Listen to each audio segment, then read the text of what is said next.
रायगढ़ नगर निगम सीमा क्षेत्र में इन दिनों दिन दुगना रात चौगुना अतिक्रमण बढ़ता ही जा रहा है। ऐसा ही एक नज़ारा आज देखने को मिला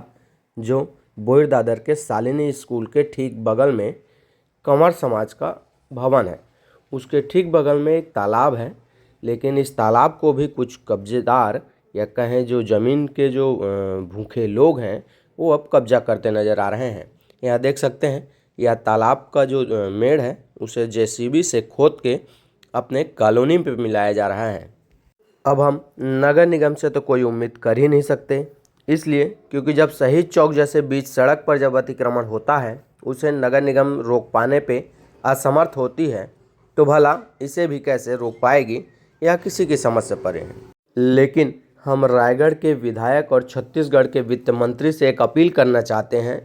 कि जो माननीय सुप्रीम कोर्ट का जो आदेश है तालाब को संरक्षित करने का, कृपया उसे तो संरक्षित कर लें साहब, क्योंकि किसी भी रिकॉर्ड में बिना पटवारी के हस्तक्षेप या छेड़छाड़ के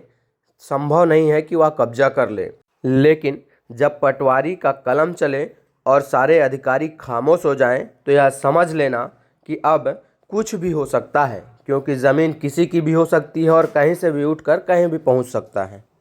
बहरहाल रायगढ़ के विधायक और छत्तीसगढ़ के वित्त मंत्री जिस हिसाब से रायगढ़ में विकास की गंगा बहा रहे हैं, उसे देखकर यह सोचा और समझा जा सकता है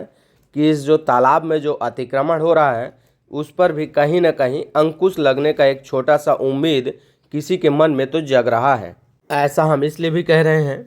क्योंकि कुछ दिन पहले इसी कंवर समाज के लोकार्पण कार्यक्रम में छत्तीसगढ़ के जो मुख्यमंत्री हैं उन्होंने शिरकत की थी। उसके बाद